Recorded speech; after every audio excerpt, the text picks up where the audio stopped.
साहित्या जोडी ऐसा संताचा महिमा झाली बोलण्याची सीमा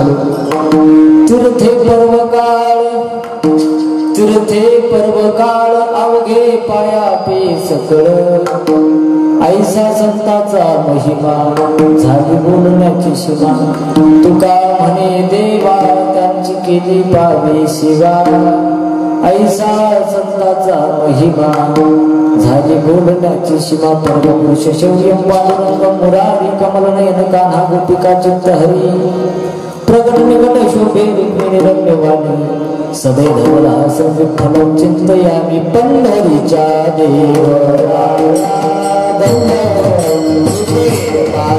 परममंगलमय परात्परा अखिलेश्वर अकारण करुणावरणाने भक्तवांच्या कल्पतरू पितांबर हरी भगवान पंढरीशी परमात्म्याच्या सेवेसाठी घेतलेला अभंग महान भगवत भक्त जगद्वंदनीय जगद्भूषण वैराग्याचे महामेरू नवे नवे वारकरी संप्रदायाच्या कलशस्थानी शोभणारे जगद्गुरु तुकोबार यांचा हा 4 चरणाचा अभंग असून या अभंगाद्वारा जगद्गुरु तुकोबार आपल्या सर्वांना संतांचं महत्व प्रतिपादन करतायत. विठाला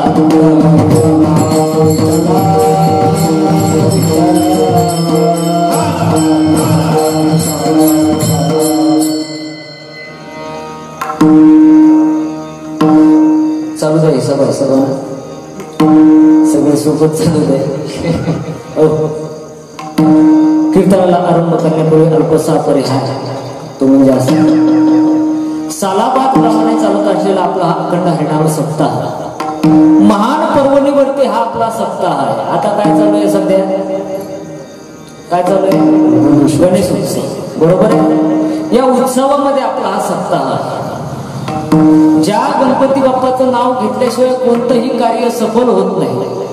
ज्या गणपती बाप्पाचं प्रथम पूजन केल्याशिवाय कोणत्याही कार्याला पूर्णत्व येत नाही. अशा गणपती बाप्पाच्या उत्सवामध्ये आपला हा एक महान उत्सव. नमिला गणपती माऊली सारदा, नमिला गणपती माऊली सारदा, नमिला गणपती माऊली सारदा. अतिशय सुंदर प्रमाण. नमिला गणपती माऊली सारदा या भगवान परमात्म्याच्या गणपती बाप्पाच्या उत्सवामध्ये आपला हा उत्सव आहे. आपल्या सर्वांना ज्ञात आहे गणपती बाप्पाचा जन्म कुठं झाला. गणपती बाप्पा कोणाचा मुलगा आहे? एकच सांगा, शंकराचा का पार्वतीचा? कोणाचा? पार्वतीचा. गणपती बाप्पाचा जन्म कशापासून झाला? माळापासून. पार्वती मातीत लोळत होती. आपण सहज बोलता बोलता म्हणतो पार्वती मातेच्या मळीपासून गणपती तयार झाला. ऐका, थोडक्यामध्ये ऐका. आपण जर एखाद्या महिलेचं संपूर्ण अंग घासून काढलं तर एवढी गोळी निघेल जास्तीत जास्त. बरोबर आहे. एवढा मोठा गणपती तयार करायचा म्हणलं किमान पावशेर भर तर मळ लागेल ना किमान. बरोबर आहे की नाही? मळीपासून गणपती तयार झाला का? मळापासून तयार झाला का नाही? मला पार्वती मातेने अंगाला चंदन लावलं, त्या चंदनाची उटी काढली आणि त्या उटीपासून कोण तयार झालं? गणपती बाप्पा. आता ऐका, गणपती बाप्पा तयार झाले. दारामध्ये पार्वती मातेने त्याला रक्षण करण्याकरता ठेवलं. भोलेनाथ आले. कथा बघा, आपल्या सर्वांना ज्ञात आहे. भोलेनाथ आले. भोलेनाथांनी पाहिलं गणपती बाप्पाने मध्ये जाऊन दिलं नाही. भोलेनाथांनी काय केलं? त्रिशूळ घेतलं, गणपती बाप्पाचं मुंडकं उडवलं. इथपर्यंत कथा बघ सगळ्यांना ज्ञात आहे. नंतर पार्वती मातेला राग आला. सांगितलं माझा मुलगा जिवंत करा. मुलगा जिवंत करा म्हटल्याच्या नंतर आता गणपती बाप्पाचं जे मुंडकं होतं, जे शिर होतं, जे ओरिजिनल, आता जे गणपती बाप्पाचं मुंडकं आहे, आता कुणाचं मुंडकं लावलेलं आहे? हत्तीचं मुंडकं लावलेलं आहे. मग अगोदरचं मुंडकं कुठे गेलो बरं? ते पहिलंच जे शिर होतं ते का नाही बसवलं?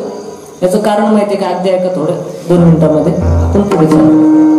गणपती बाप्पाला हत्तीचं मुंडकं बसवण्याचं एकच कारण आहे दादा. भोलेनाथाला माहिती होतं या गणपती बाप्पाला जगामधला, विश्वामधला सगळ्यात मोठा मान गणपती बाप्पाला द्यायचा आहे. बरोबर आहे? ज्या माणसाला मोठं पद द्यायचंय, ज्या माणसाला मोठा मान द्यायचा आहे, त्याच्याकडे ते सांभाळण्याची ताकद असली पाहिजे का नाही?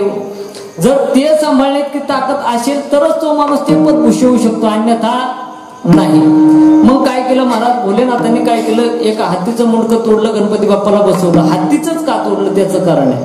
हत्तीचे कान कसे राहतात? मोठाले. बरोबर आहे? हत्तीचे कान मोठाले, त्याचं कारण गणपती बाप्पाला मुंडकं बसवलं त्याचं एकच कारण आहे दादा. जगामध्ये कितीही त्या ठिकाणी भगवान गणपती बाप्पाचं नामस्मरण हळूहळू घ्या, किती सावकाश पद्धतीने घ्या, तरी ते गणपती बाप्पाला ऐकू येतं. बरोबर आहे का? दुसरी गोष्ट, गणपती बाप्पाचे डोळे बारीक आहेत. डोळे बारीक का? डोळे बारीक आहे त्याचं कारण सांगितलं महाराज. कितीही लपून पाप करा, कितीही त्या ठिकाणी लपून छपून पाप करा महाराज, तरी सुद्धा ते पाप गणपती बाप्पाला दिसतं. म्हणून गणपती बाप्पाचे डोळे बारीक आहे. गणपती बाप्पाची ढेरी मोठी आहे. कशामुळे मोठी आहे? तुम्ही कितीही जगामध्ये पाप केले, कितीही जरी अयोग्य काम तुम्ही केले दादा, आणि गणपती बाप्पाकडे जाऊन जर सर्वस्वाचा त्याग केला, गणपती बाप्पाकडे गेले, सर्व भावाने जर गणपती बाप्पाला नमन केलं, तर तुमचे सगळेच्या सगळे पाप गणपती बाप्पा आपल्या पोटामध्ये साठवून धरतो. म्हणून गणपती बाप्पाचं काय ढेरी कशामुळे आहे? त्या ठिकाणी मोठी आहे. अशा गणपती बाप्पाच्या उत्सवामध्ये आपला हा सप्ताह, आपला हा ज्ञानयज्ञ सोहळा फार त्या ठिकाणी आनंदाने मोठ्या उत्साहाने आपण ज्ञानयज्ञ सोहळा करतो महाराज. गेल्या अनेक वर्षापासून सोहळा आपला चालू आहे. पण मला एक गोष्ट काही तुमची पटली नाही गड्या. आज तुमची एक गोष्ट काही पटली नाही. तुम्ही हो म्हणा नाही तर नाही म्हणा. बरोबर आहे का नाही? महिला मंडळ पहा बरं कशा एका जुटीनं बसले महाराज. जुटीनं मुंग्या कशा राहतात? सगळे एका जागेवर मुंग्या राहतात. मुंग्या इकडं पहा, इकडं पहा, पुढं पहा, माग नका पाहू. तुमच्याच पार्टीचे माणसं आहेत सगळे. काही इथं, काही तिथं, काही तिथं. मुंग्या सगळे एका जागेवर बसतात महाराज. मुंगळे मुंगळे कसे बसतात? कसे राहतात? राहता तरी उठा ना बाबा. हो पुढं सरका, चला सरका, थोडं थोडं पुढं सरका. मध्ये अशी रिकामी जागा ठेवू नका. ऐका ऐका ऐका, राहू द्या, राहू द्या. नसले तर राहू द्या, काय अडचण नाही. येत नसले तर राहू द्या. आपलं जे काम आहे ते आपण करायचं. कीर्तनाचे नियम, कीर्तनाच्या मर्यादा आपल्या सर्वांना ज्ञात आहे दादा. कीर्तनकारांपेक्षा उंच आसनावरती बसू नये. शुक मुनीला याच्याकरता पुन्हा जन्म घ्यावा लागला महाराज. शुक मुनी पाखराच्या वेशामध्ये होते. भोलेनाथ पार्वतीला सांगत होते कथा, आणि शुक मुनीने अयोग्य पद्धतीने कथा ऐकली, म्हणून पुन्हा जन्म घ्यावा लागला. उंच आसनावरती बसू नये, त्या ठिकाणी दूर बसू नये, असे काही बरेचसे नियम आहेत. ते सांगून तुम्हाला तुमचा वेळ घेणार नाही. आजचं जाऊ दे. आता आपलं काही लय नवीन परिचय नाही. मी जुनाच महाराज आहे, त्याच्यामुळे कुठं तरी बसले तर काही अडचण नाही. पण नवीन एखादा जर वक्ता आला तर सगळे एका ठिकाणी एका जागेवरती बसत जा. विठाला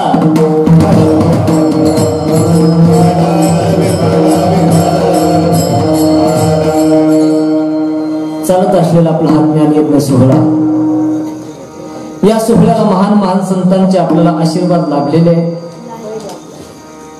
आपल्या भागाचं वैभव, आपल्या परिसरातील महान संत, ज्यांच्यासाठी अखिल कोट ब्रह्मांड नायकाने ज्यांच्या घरी कामासाठी यावं, ज्यांच्या जाग्यावरती भगवान परमात्म्यानं काम करावं, अशी असणारी गुरुमाऊली गुरुवरी वैकुंठवासी श्री संत मास्तर बाबा, त्या ठिकाणी मास्तर बाबांचा आशीर्वाद आपल्या सोहळ्याला आहे.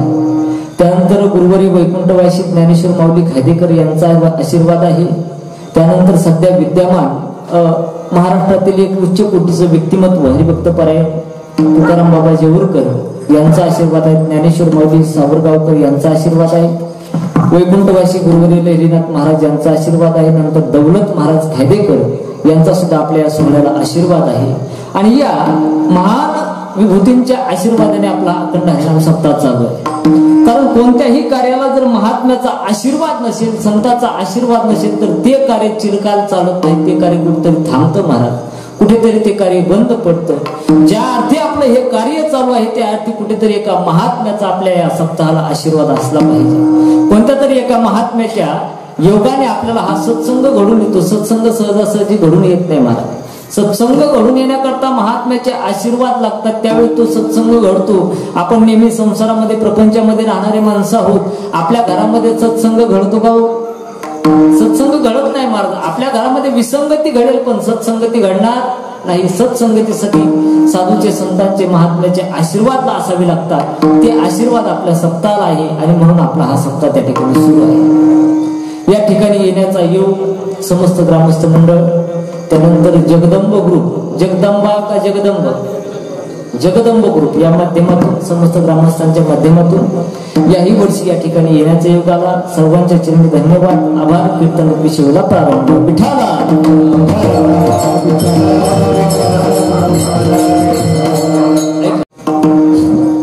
ऐका, या अभंगाद्वारे जगद्गुरु तुकोबार आपल्याला सांगतात, संतांचं जर आलिंगन आपल्या जीवनामध्ये प्राप्त झालं तर आपल्याला सायुज्य नावाचा मोक्ष प्राप्त होतो.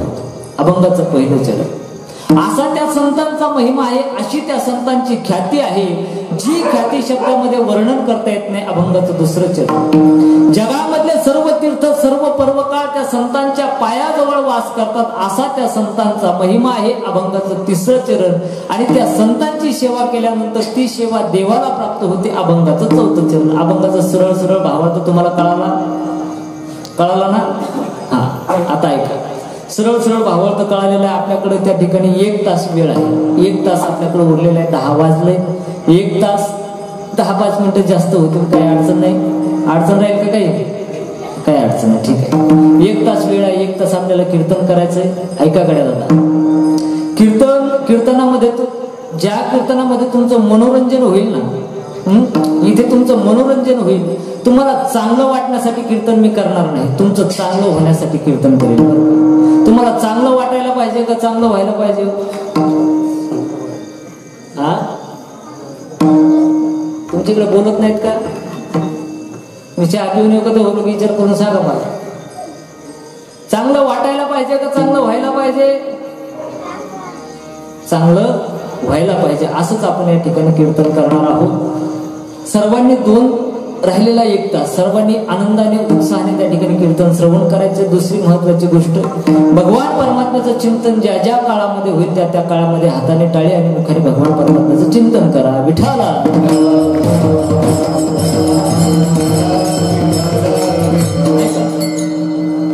जगद्गुरु तुकोबार म्हणतात, त्या संतांचं आलिंगन आपल्याला प्राप्त झालं म्हणजे काय होईल म्हटले? सायुज्य नावाचा मोक्ष प्राप्त होईल. काही साधक मंडळी तुकोबाराकडे जातात. महाराज, संतांचं आलिंगन तुम्ही आम्हाला सांगितलं, पण त्या संतांची भेट कुठे होईल?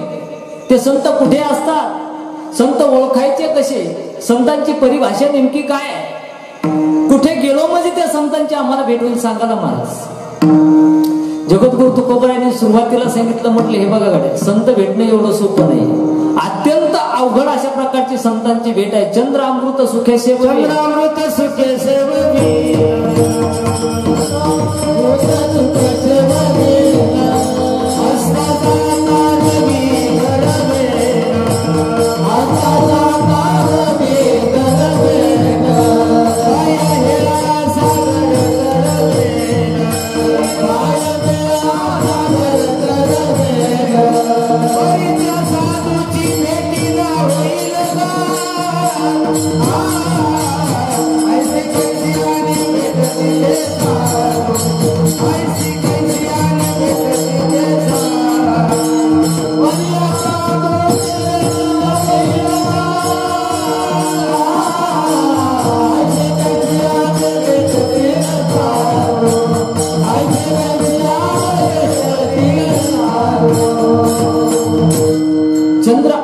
सुखे सेववेल, असता जाता रवी धरवेल, बाह्य सागर हिरा करवेल, समुद्र पोहून पलीकडच्या कराला जाता येईल. महाराज, चंद्र अमृत त्या ठिकाणी सर्व सेवन करता येईल, मावळतीचा सूर्य धरता येईल. तरी त्या साधूची भेट न होईल का? त्या साधूची भेट होणं एवढी सोपी नाही महाराज. एका पदामध्ये सुंदर सांगितलं महाराज, ए तात मुले पिली मात मुले सुत भात मुले सज्जन सुखदाई राज मिले गजबाज मिले सब साज मुले मन वंचित पाय लोक मिले विधी लोक मिले सुर लोक मिले वैकुंठ विजाई कहे गंग सुनो शाह अकबर संत समागम धृंड भवाई. काय सांगितलं, तात मिले पुनी मात मिले सुत भ्रात मिले सज्जन सुखदाई. आपल्याला वडील मिळतील, आई मिळेल, भाऊ मिळेल, सगळ्या गोष्टी मिळतील दादा. आणखी काय मिळेल सांगितलं, राज मिले गजबाज मिले सब साज मिले मन वांछित पायी. जे आपल्या मनामध्ये राज, त्या ठिकाणी राज वैभव ऐश्वर्य सगळ्या गोष्टी मिळतील दादा. आणखी काय सांगितलं सांगू का, लोक मिले विधी लोक मिले सुर लोक मिले. या ठिकाणचं लोक या ठिकाणचं राज्य मिळेल, स्वर्गातलं राज्य मिळेल, सगळ्या गोष्टी मिळतील. पण तो जो संत समागम आहे ना, तो संत समागम कधी मिळू शकत नाही. एवढा अवघड तो संत समागम आहे. मग तुकोबराला साधकांनी सांगितलं, म्हटले महाराज अगोदर तर सांगितलं संतांची भेट घ्या मोक्ष प्राप्त होतो. आता सांगू लागला संत समागम अत्यंत अवघड आहे. मग त्या संतांची भेट घ्यायची कशी, त्यांची काहीतरी आम्हाला लक्षणं सांगा ना. तुकोबरा एका सुभाषितामध्ये सुंदर सांगितलं महाराज. सुभाषितकार सांगतात संतांचं लक्षण ओळखायचे ना, तर सुभाषितकार सांगतात, शांतम महंत निवासंती संतम वसंत लोके हितम चरंतम त्रिणा स्वयं भीम वर्णा जनानम आहे तू नान्य नपितार्यंतम इति नाम संत. याला काय म्हणायचं, संत ज्यांच्याकडे शांतता, महानता, दिव्यता, रम्यता, ज्यांच्याकडे दुसऱ्याचं दुःख त्या ठिकाणी पचवण्याची ताकद, दुसऱ्याचं दुःख पाहिल्यानंतर ज्यांना दुःख होतं, दुसऱ्याचा आनंद पाहिल्यानंतर ज्यांना आनंद होतो, त्यांना काय म्हणायचं, संत. विठ्ठल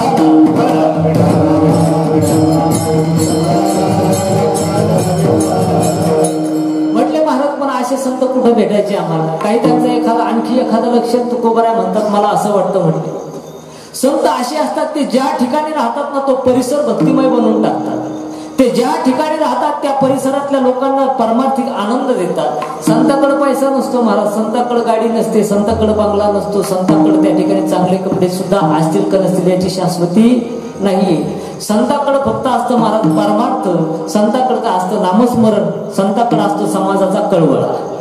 मग असे संत त्या ठिकाणी कुठे भेटते. तुकोबरा म्हणतात, मला असं वाटतं संत ज्या ठिकाणी राहतात तो परिसर आनंद त्या ठिकाणी आनंदमग्न करतात, परमार्थिक तो परिसर करतात. जसे आपल्या भागामध्ये महान संत होऊन गेले वैकुंठवासी गुरुवरे मास्तर बाबा, बरोबर आहे. मास्तर बाबांचा काकडा जर ऐकला ना महाराज, आजही, आता मी बऱ्याच दिवसापासून महाराजांचा काय काकडा ऐकतो महाराज, आजही तो जर काकडा जीव लावून ऐकला तर आजही आपल्या डोळ्यामध्ये पाणी येतं महाराज. असं म्हणतात ज्या काळामध्ये मास्तर बाबा काकडा करायचे आणि काकडा करत असताना तो अभंग म्हणायचे, कोणता विठोबा मला मूळ धाडा. ज्या काळात बाबा म्हणायचे ना दादा, त्या काळात बाबाच्या डोळ्याला घळा घळा घळा अश्रू यायचे महाराज. ही ताकद त्या महात्म्याची. काय प्रेम, काय भाव असे. असं ते जे असे महात्मे आहेत ते काय करतात, परिसर त्या ठिकाणी परमार्थिक बनवतात. तुकोबरा असं म्हणतात, मला असं वाटतं संत जे आहे संत हे चंदनासारखे असले पाहिजे. तुका म्हणे गुण चंदनाचे अंगी तैसे तुम्ही जगी संत जन. चंदनासारखे संत असले पाहिजे. साधक मंडळी म्हटले, महाराज तुम्ही सांगितलेली परिभाषा आम्हाला कळाली, काही अडचण नाही. आता आम्ही जातो त्या संताचा शोध घेतो. साधक मंडळी उठले निघाले. तेवढ्यामध्ये तुकोबराला शंका आली, अरे नाही, चंदनासारखे संत असू शकत नाही. का असू शकत नाही हो, त्याचं कारण आहे. चंदन सगळ्या झाडाला सुगंध देतं पण एका झाडाला सुगंध देत नाही. काय नाव आहे त्या झाडाचं, संताने चारिता केलं चंदनाने बोली व्यापिलेला, चंदनाने बोली व्यापिलेला.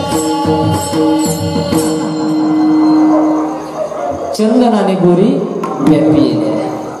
चंदन गोरीला सुगंध देतं, सगळ्या झाडाला चंदन सुगंध देतो. बाबांनी सुंदर प्रमाण दिलं, वळंब्यात नव्हतं तरी पण सुंदर दिलं. सगळ्या झाडाला सुगंध देतं पण एका झाडाला सुगंध देत नाही. त्या झाडाचं नाव आहे दादा वेळू. वेळूच्या झाडाला सुगंध देत नाही. तुमच्याकडे वेळूच म्हणतात ना त्याला, माझी भाषा कळते का तुम्हाला, वेळू म्हणतात ना. वेळूला सुगंध देत नाही. मग वेळूने काय केलं, एक दिवशी रडत रडत त्या संताकडे गेला. काय सांगितलं, महाराज अहो चंदन सगळ्या झाडाला सुगंध देते, मी काय केलं चंदनाचं, मला का सुगंध देत नाही. संतांनी ते वेळूकडे पाहिलं, संतांच्या लक्षात आलं याला का सुगंध देत नाही. का, कारण वेळूला एका एका फुटावर एक एक काठ आहे महाराज, बरोबर आहे का नाही. वेळूला गाठी असतात. तुमच्याकडे वेळूला गाठी आहे का? आमच्याकडे वेळूला गाठी असतात ना. एका एका फुटावरती एक एक गाठी महाराज. म्हणून त्याला सुगंध देत नाही महाराज. का? कारण तो गाठीचा आहे. आणि परमार्थामध्ये गाठीचा माणूस चालत, परमार्थामध्ये बघ का इथे गाठीचा माणूस चालत नाही महाराज. गाठी दोन प्रकारच्या, एक बाहेरच्या गाठीचा, त्याला जर एखादी गोष्ट पटली नाही तर तो डायरेक्ट तुमच्या तोंडावर स्पष्ट सांगणार, हे बाबा हे काय आपल्याला पटलं नाही, हे काय जमत नाही, फटकळ आपण त्याला म्हणतो. तो फटकन बोलणार, मोकळा होणार. पण दुसरा एक प्रकार आहे महाराज, त्याला काय म्हणतात? आतल्या गाठीचा. तो माणूस बोलून दाखवत नाही पण काम केल्याशिवाय राहत नाही. म्हणून त्या वेळूला गाठी आहे. आणि गाठी असल्यामुळे ते चंदन त्याला सुगंध देत. ठीक आहे म्हटलं. मग संत तुकोबरायला ही थोडीशी कमी वाटली. मग तुकोबराय असं म्हणतात, मला असं वाटतं संत हे मायबापासारखे असले पाहिजे.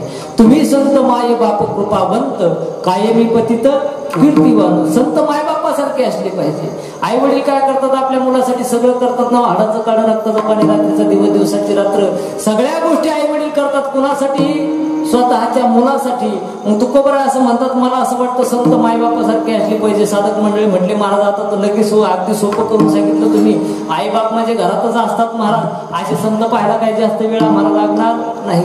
साधक मंडळी उठले, निघाले महाराज. तेवढ्यात तुकोबरायने परत थांबवलं, थांबा थांबा थांबा. म्हटले आता काय झालं?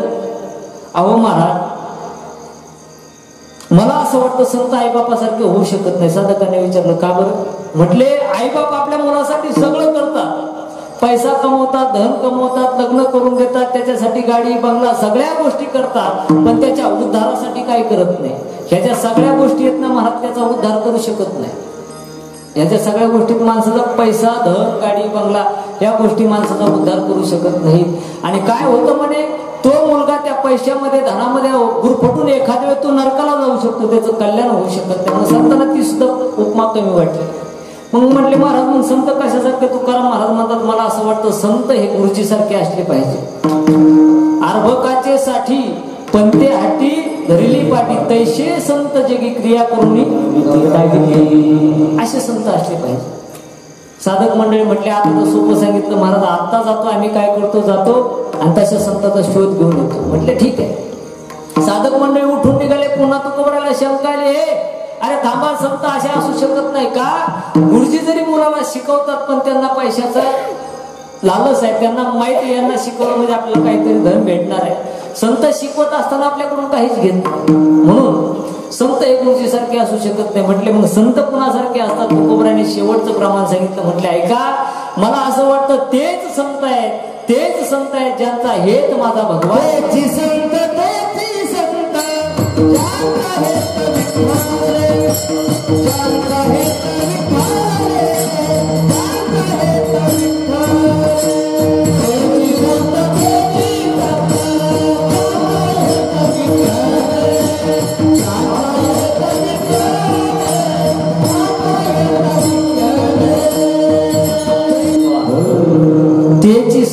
तेची संत ज्यांचा हेत विठ्ठल, ज्यांचा हित केवळ, ज्यांचा उद्देश केवळ भगवान परमात्मा आहे, ते संत आहे. साधक मंडळी म्हटले ठीक आहे महाराज, अशा संतांची आम्ही निश्चित भेट घेऊ. पण तुकोबराने सांगितलं, हे बघा म्हटले, असे संत तुम्हाला सहजासहजी भेटणार नाही, भेटू शकत नाही. म्हटले का बरं? असे संत भेटण्याकरता सर्वस्वाचा त्याग करावा लागतो, घरदाराचा त्याग करावा लागतो, ऐश्वर्याचा त्याग करावा लागतो, जंगलाच्या दिशेने निघावं लागतं. त्या काळामध्ये असे संत भेटतात महाराज. असे संत सहजासहजी भेटत नाही. आणि तुम्हाला जर असं वाटत असेल असे संत सहजासहजी भेटावे, तर त्याच्याकरता अगोदर तुमचा जो परमार्थ आहे, तो परमार्थ तुमचा पराकाष्ठतेचा असला पाहिजे. राधे राधे भोग त्यांचं काम करतात, ते आपलं काम आपण करायचं. विठाला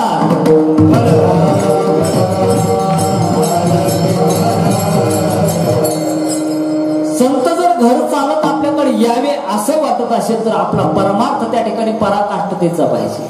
आपला परमार्थ पिकला पाहिजे महाराज. जसं झाडाला एखादं फळ पिकलं किंवा झाडाला जर आंबा पिकला तर पोपटाला बोलवायची गरज पडत नाही का? पोपटाला काय निमंत्रण द्यावं लागतं महाराज? नाही. तसं आपला परमार्थ पिकला म्हणजे संत येऊन भेटत असतात. मुद्दा नंबर 1. आणि जर परमार्थ आपला पिकत नसेल, आपल्या घरामध्ये परमार्थ होत नसेल तर घरादाराचा त्याग करायचा आणि जंगलाच्या दिशेने निघायचं. तिथं संत भेटतात महाराज. असे अनेक उदाहरण आहेत. भक्त प्रवाहाला संत भेटले कुठे? जंगलामध्ये. ध्रुव बाळाला संत भेटले कुठे? जंगलामध्ये. आणखी सांगू का तुम्हाला? पांडवाच्या वंशातला शेवटचा त्या ठिकाणी राजा, पांडव धामाला निघून गेले. परीक्षिती नावाचा राजा होता. शाप मिळाला महाराज. कुणाचा शाप? ही संताचा शाप मिळाला. आता काय करावं?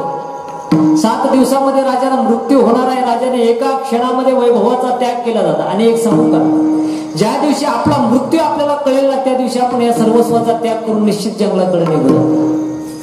राजाला शाप मिळाला. 7 दिवसामध्ये मृत्यू. एका क्षणामध्ये आपल्या स्वतःच्या मुलाला राजगादीवरती बसवला आणि राजा जंगलाच्या दिशेने निघाले. दूर गंगेच्या काठावरती गेला. राज्याच्या बाहेर निघाला. एका वटवृक्षाच्या खाली राजा जाऊन बसला आणि विचार करतोय, आता काय करावं? कशाने माझा उद्धार होईल? काही मी उद्धार पावेन, काही कृपा करील नारायण.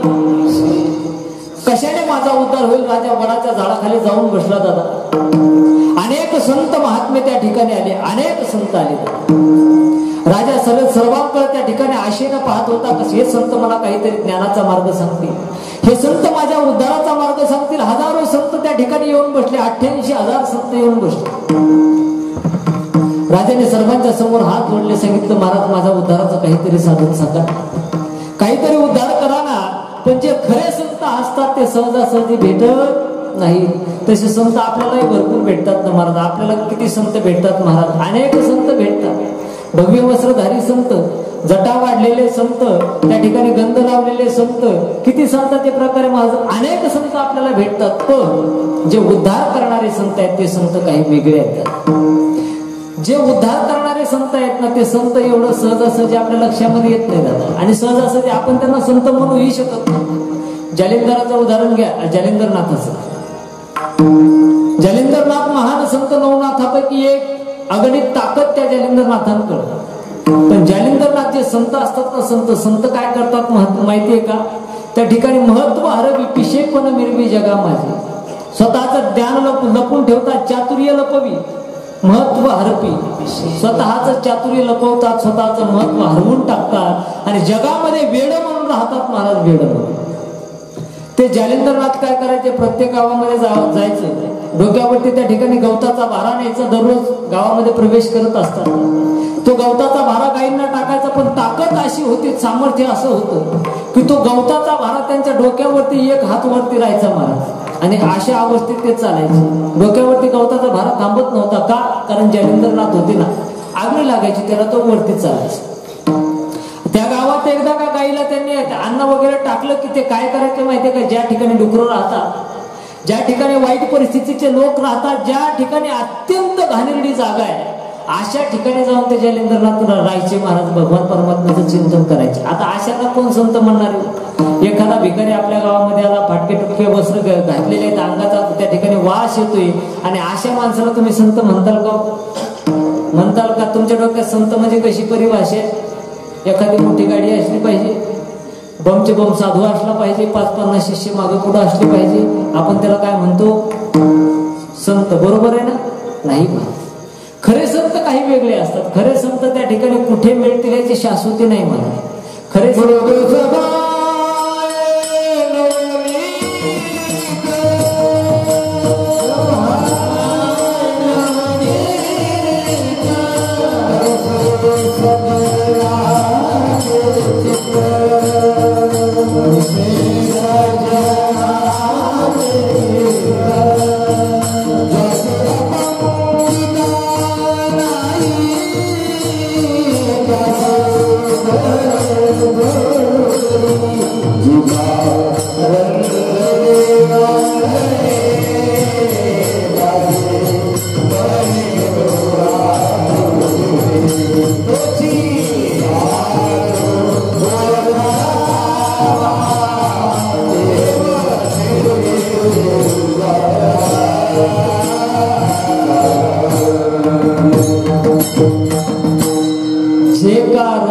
गांजले त्याशी म्हणे जो आपुले तोच साधू.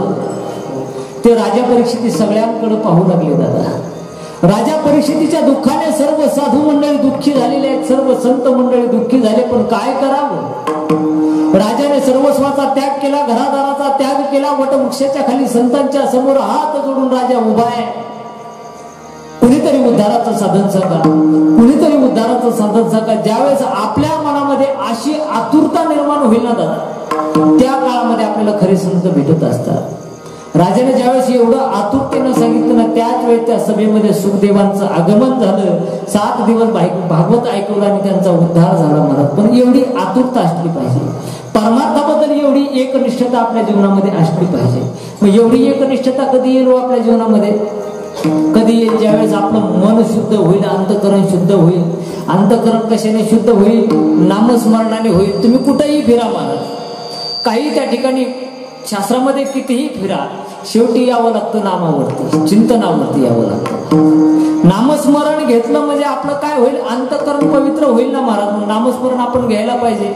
नामस्मरण घेण्यासाठी काही काळ वेळ मर्यादा लागतं का हो? काहीच लागत नाही. ज्ञानोबा हरिपाठामध्ये सांगतात, काळ वेळ नाम विचारिता नाही. प्रापंचिक गोष्टी करण्याकरता काळ वेळ लागतो महाराज, पण नामस्मरण करण्याकरता काळ वेळ लागत नाही. एखादा 80 वर्षाचं म्हातार आहे, 80 वर्षाच्या म्हातारीने विचार केला की काय करायचं आता, मला आखाड्यामध्ये जायचं, कुस्त्या करायचं, जमल का हो? जमल का? ते जर आखाड्यामध्ये जाऊन कुस्त्या करायला लागलं तर हातपाय मोडून घरी येईल महाराज, बरोबर आहे. पण त्याच म्हाताऱ्याने विचार केला आपण नामस्मरण चिंतन करू, जमल का नाही? बोलत चला, जमल का नाही? निश्चित जमल महाराज, निश्चित जमल.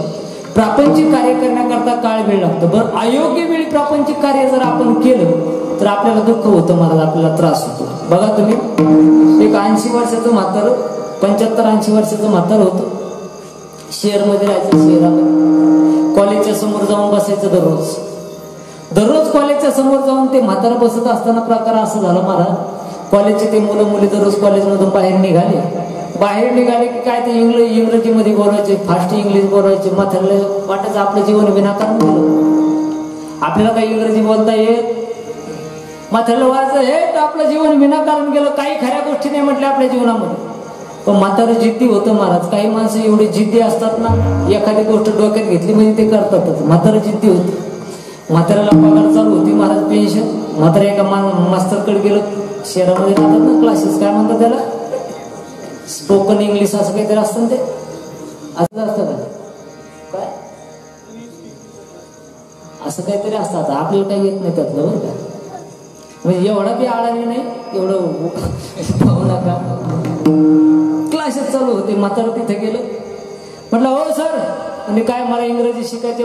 त्या मास्तरनी त्या म्हाताऱ्याकडे पाहिलं, म्हणजे बाबा अहो तुमच्या गावऱ्या आता मसनात गेल्या, बरोबर आहे ना, आता कशाला इंग्लिश शिकता? मास्तरला म्हाताऱ्याने सांगितलं, हो बाबा तुम्हाला सांगितलं, त्या म्हाताऱ्याने मास्तरला सांगितलं, म्हणलं हेच मास्तर तुला जेवढं सांगितलं तेवढं करा. तुझी फीस किती आहे? तो म्हणे 2,500 रुपये महिना. 5,000 महिना घे, आपल्याला इंग्रजी शिकायची म्हणून. मास्तरला वाटलं बरं 5,000 रुपयात इंग्रजी शिकायची काय अडचण नाही. म्हातारं गेलं महाराज 1 महिनाभर क्लासला. म्हातारं आता सगळे तोंडातले दात पडेल, त्यात अशी स्पष्ट उच्चार येतो का महाराज? तोंडातले दात पडेल, दिसत नव्हतं म्हाताऱ्याला. पण मास्तर पळ शिकवायचं. मास्तर म्हणाले बाबा म्हणा ये, बाबाला ये नाही बी नाही. 1 महिनाभर काही चाललं नाही. मास्तर म्हणे अवघड झालं, 5,000 रुपये घेतले पण डोक्यात ताण करून घेतलं. म्हणे मग बाबाला मधल्या मार्ग इंग्लिश शिकवा. मधल्या मग काय केलं त्या मास्तरनी बाबाला पहिले 15 दिवस फक्त एकच शब्द शिकवला. म्हणलं बाबा कुणी काही म्हटलं की तुम्ही म्हणायचं यस. काय म्हणायचं? यस. आणि दुसरा शब्द काही म्हटलं की तुम्ही फक्त नो म्हणायचं. पहिले 15 दिवस यस शिकवला, दुसरे 15 दिवस नो शिकवला. 1 महिना झाला. म्हाताऱ्याने त्या मास्तरने सांगितलं, म्हटले बाबा 100% इंग्लिश पक्की झाली तुमची, जा घरी. आता म्हाताऱ्याने घरी यावं ना महाराज, म्हाताऱ्याने नीट घरी यायला पाहिजे ना. म्हातारे बस स्टँडला गेले, तिथून इंग्रजीचा पेपर घेतला. 2 शब्द बरोबर का? आता 2 शब्दात इंग्लिशचा पेपर वाचता येतो का? 2 शब्द घेतला, इंग्रजीचा पेपर घेतला तर घेतला. बरं गेले, एक एसटी होती, एसटीच्या ड्रायव्हरच्या सीटवर जाऊन बसलो. तो पेपर उलटा झाला, तर त्याला काही येतच नव्हतं. पेपर उलटा धरला आणि लागला वाचायला. संध्याकाळची 4-5-6ची वेळ. ती ड्रायव्हर फेऱ्या मारून वैतागलेलं होतं. ड्रायव्हर आलं, पाहिलं आपल्या सीटावर म्हातारं बसलेलं, पेपर हातामध्ये उलटा. ड्रायव्हरला राग आला महाराज. ड्रायव्हर म्हणला, ए म्हाताऱ्या असा पेपर ह्या पापाने वाचला होता का? म्हातारा म्हणला यस. म्हणे उतर खाली. म्हातारा म्हटलं नो. मग तो ड्रायव्हर म्हटला पोलिसाला बोलू का? मात्र म्हणलं यस आले महाराज पोलीस असं मात्र धोपटीलं नाही हाणलं महाराज म्हातारा हाणल्यानंतर काय झालं महाराज असा मार दिला पोलीस लोकांनी जो मार दिसत नाही पण त्रास होतो त्याला कोणता मार म्हणता इकडं हा मुक्का मार असा मुक्का मार दिला महाराज मुक्का मार दिल्यानंतर म्हातारा वाकत वाकत वाकत घरी गेलं म्हातारीनं पाहिलं म्हातारं वाकत घरी आलं म्हातारीच्या लक्षात आलं म्हाताऱ्याला कोणतरी हाणलं म्हातारीनं लगेच आंबे हळद शिजायला टाकली महाराज आंबेच हळद शिजतात ना तिकडे मार लागला तर आंबेच हळद लावतात ना माणसाला हळद दोनदा लागते किती वेळ लागते एकदा मार लागायच्या आधी आणि एकदा मार लागायच्या आधी कोणती हळद लागते लग्न झाले तुमचे मंडळी लग्न झाले का कसांनी सगळे लग्नाच्या टायमाला कोणती हळद लागते आंबीच लागते ना नुसती हळद लागते है ना नुसती हळद लागते महाराज मार लागल्यावर आंबे हळद लागते ती आंबे हळद म्हातारीने शिजवली महाराज म्हाताऱ्याला लावली म्हातारा रात्रभर शांत झोपलं महाराज पण म्हाताऱ्याच्या डोक्यात इंग्लिश पक्क डोक्यामध्ये इंग्लिश बसलेली म्हाताऱ्याची म्हातारं सकाळी सकाळी उठलं सकाळी सकाळी उठल्याबरोबर म्हातारीने सांगितलं हो बाबा बाहेर जायचं का तुम्हाला बाथरूमला परसाकडीला बाहेर जायचं का म्हातारा म्हणला यस म्हातारी म्हणे डब्बा भरून देऊ का म्हातारा म्हणलं नो म्हातारी म्हणे तसेच जाता का म्हातारा म्हणे यस म्हणजे शाबास म्हातारा जाऊन घरी आलं तिथं जाऊन म्हातारा घरी आलं घरी आल्यानंतर म्हातारी म्हणे का हो बाबा आंघोळ करता का म्हातारा म्हणलं यस म्हातारी म्हणे धोतर देऊ का म्हातारा म्हणलं नो म्हातारी म्हणे मग तसंच का मला एक सांग ही जी एवढी अवस्था झाली या अवस्था कशामुळे झाली केवळ अयोग्य वेळी अयोग्य कार्य केल्यामुळे विठाला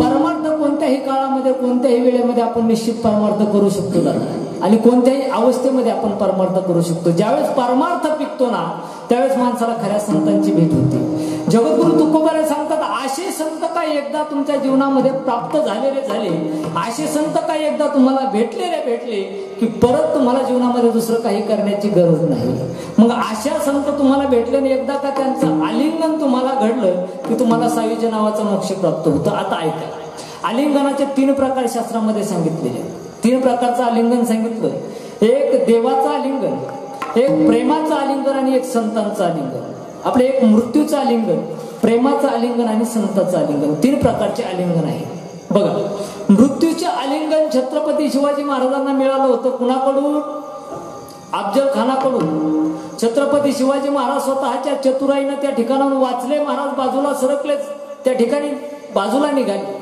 मृत्यूचं आलिंगन त्यांना भेटले महाभारतामध्ये असा एक प्रकार होऊन गेला संपूर्ण महाभारताचं युद्ध झालेलं आहे कौरव पांडवांचं युद्ध झालं संपूर्ण कौरव मारले गेले पांडवांचा राज्याभिषेक त्या ठिकाणी झाला पांडवांचा राज्याभिषेक होणार होता भीष्माचार्य त्या ठिकाणी शिरपंजरी पडलेले होते संपूर्ण अंगामध्ये धनुष्यबाण घुसलेले अशा अवस्थेमध्ये जो धृतराष्ट्र होता ना धृतराष्ट्राच्या मनामध्ये त्या ठिकाणी थोडस भीमाविषयी द्वेष निर्माण झाला द्वेष अरे माझ्या मुलाला हरवणारा फक्त एकच होता तो भीम अरे माझे 99 मुलं मारले मला त्याचं दुःख नाही झालं पण माझा एकुलता एक लाडका सगळ्यात मोठा जो माझा मुलगा आहे माझ्या मुलाला सुद्धा भीमाने मारून टाकलं ना भयावह अशा प्रकारचं दुःख त्या धृतराष्ट्राला झालं होतं मनामध्ये क्रोध होता काही करून भीमाला मी निश्चित मारणार मनामध्ये ठरवलेलं होतं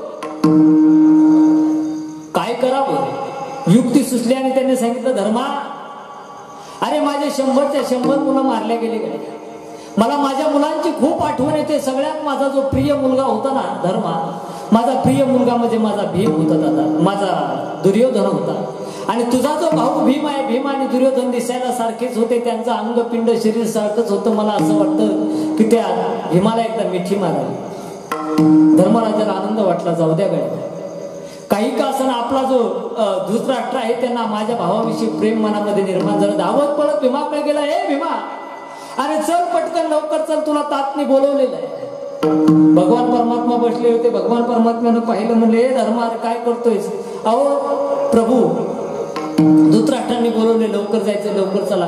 अरे का? त्यांना माझ्या भीमाला भेट द्यायचं. सांगितलं असं नको करूस, काय कर, भीमाचा लोखंडाचा पुतळा बनव आणि त्यांच्या समोर म्हणे. असं का? म्हणे मी सांगतो तेवढा ऐक.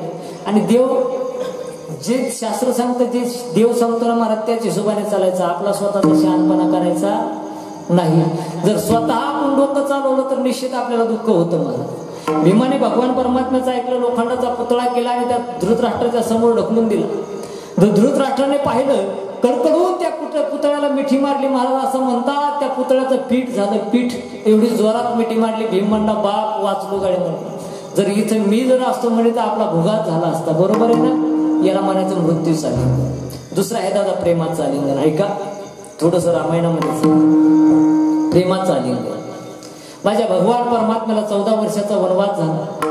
अयोध्येचा त्याग करून माझे भगवान परमात्मा प्रभू रामचंद्र वनवासाच्या दिशेने निघालेले आहे. शरीरच्या काठावरून निघाले. पुढे गंगा मैयाची केवटाची भेट झाली. चित्रकूट पर्वतावरती जाऊन माझा भगवान परमात्मा वास्तव्य करू लागला. त्या ठिकाणी राहू लागला. भगवान परमात्मा चित्रकूटावर जाईपर्यंत ही बातमी पित्या जो भरत आहे, भरताला माहिती नव्हती. कदापि माहिती नव्हती. भरताला बोलवणं पाठवलं तर राजा दशरथ गतप्राण झाले. भरत त्या ठिकाणी धावत पळत आला. कैकेयी मातेच्या महलामध्ये जातोय. त्याला बातमी कळते, माझ्या आईनं माझ्या भावाला, माझ्या प्रभूला वनवासाला पाठवलंय. त्या भरताला बातमी कळालेली. भरताने त्यावेळी त्या आईला सांगितलं, हे आई, अगं आज तू फार वाईट केलंस आई. आई आज तू माझी आई नाहीस, तू माझी वैरी नाहीस आई, वैरी.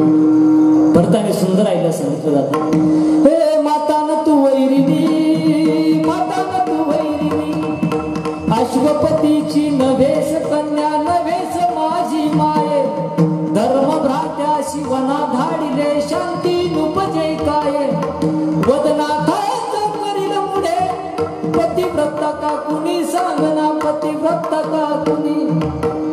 सांगितले, आई मातानं तू वैरिणी, मातानं तू वैरिणी, अश्वपतीची नव्हेस कन्या, नव्हेस माझी आई. आई तू आज मला असं वाटतं माझी आई नाहीस, माझी वैरीने तू झालेली आहे. भरताने एका क्षणामध्ये त्या राज्याचा त्याग केला. आपल्या पित्यांचं संपूर्ण त्या ठिकाणी विधी उरकवला आणि माझ्या भगवान परमात्म्याला भेटायला आणि भरत राजा निघालेला आहे. निघाला भरत. काय बंधू प्रेम असेल दादा, काय बंधू प्रेम असेल. रामायण आपल्याला शिकवतं महाराज. रामायणाचा एका एका गोष्टीचा विचार करा, छोट्या छोट्या गोष्टीचा विचार करा दादा. एक भाऊ आपल्या आईच्या एका शब्दावरती संपूर्ण वैभवाचा त्याग करून जंगलामध्ये निघून जातोय. आपला भाऊ जंगलामध्ये चालला म्हणून त्याचा लहाना भाऊ लक्ष्मण काही कारण नसताना आपल्या स्वतःच्या भावाची साथ देण्याकरता जंगलाच्या दिशेने निघालेला. काय प्रेम असेल, काय प्रेम असेल. कुणीतरी लक्ष्मणाला विचारलं, हे दादा, अरे राम निघून जाईल, भरत या ठिकाणी नाहीये, या ठिकाणी थांब. त्या लक्ष्मणाचे शब्द आहेत दादा. लक्ष्मण सांगतो, हे ऐका, अरे ज्याला राज्याची गरज असेल तो या ठिकाणी राहील, ज्याला गादीची गरज असेल तो गादीच्या ठिकाणी राहील. मला या राज्याचीही गरज नाही, मला या गादीचीही गरज नाही. मला गरज आहे फक्त माझ्या दादाची, माझ्या भावाची गरज आहे. ही आपल्याला रामकथा शिकवते. रामकथेमधून घेण्यासारखं फार मोठ्या गोष्टी. भरताने त्याग केला. बरं ऐका, ज्या आईनं प्रभू रामचंद्राला वनवास दिला, ज्या सासूनं सुनेला वनवास दिला, त्या सुनेचा एक तरी शब्द सासूला माग पाहिजे होता महाराज. बरोबर आहे का नाही. सीतामय्याला 14 वर्षाचा वनवास प्रभू रामचंद्राला झाला. सीतामय्या प्रभू रामचंद्राला म्हणते, प्रभू मला तुमच्या सोबत यायचंय. प्रभू रामचंद्र म्हणतात, नाही सीते या ठिकाणी थांब. सीता म्हणते, नाही प्रभू. आणि रामायणाने ही फार मोठी गोष्ट शिकवली महाराज. पतीचा वाईट प्रसंग असो किंवा पतीचा चांगला प्रसंग असो, कोणत्याही काळामध्ये पत्नीने आपल्या पतीच्या पाठीमागे ठामपणे उभं राहायला पाहिजे. हे रामकथेने शिकवलं जातं. सीतामय्या म्हणते, प्रभू माझा निरोप नका घेऊ. निरोप कसला माझा घेता, जेथे राघव तेथे सीता, ज्या मार्गी हे चरण चालती, त्याच मार्गी मी तुमच्या पुढती, वनवासाची मला न भीती. काय सांगितलं महाराज, ज्या मार्गी तुमचे चरण आहेत त्याच मार्गाने मी तुमच्या पाठीमागं धावणार आहे, तुमच्या पाठीमागं मी येणार आहे. काय त्याग असेल महाराज. सीतामाईने एकदा तरी म्हणायला पाहिजे होतं, कैकेयीचं वाटोळं व्हावं, कैकेयीने आम्हाला वनवास दिला, तिच्यासोबत भांडणं करायला पाहिजे होते ना. करायला पाहिजे होते का नाही, पाहिजे होते का नाही. बरं आताची जर सीता असती तर भांडणं केली असती, एका गपचूप निघून गेली असती. काय केलं असतं महाराज? अहो एवढा मोठा वनवास झाला हो, एवढा वनवास झाला, पण सीतामय्याच्या तोंडामधून एक सुद्धा शब्द बाहेर पडला नाही. त्याला म्हणतात कुलवान स्त्री आणि त्याला म्हणतात पतिव्रता स्त्री महाराज. कुलवान स्त्रीचे लक्षण आहेत महाराज. सीतामयीने जंगलाच्या दिशेने वाटचाल केली महाराज. चित्रकूटावरती जाऊन राहिले. भरत निघाला महाराज, भेटीसाठी निघालेला आहे. भरत ज्या ज्या ठिकाणी माझ्या प्रभूचे पाय लागले ना त्या त्या ठिकाणी साष्टांग दंडवत घालावं, पुढे निघावं, पुढे निघावं. जात जात चित्रकूट पर्वतापर्यंत माझा भरत आलेला आहे. चतुरंगीचे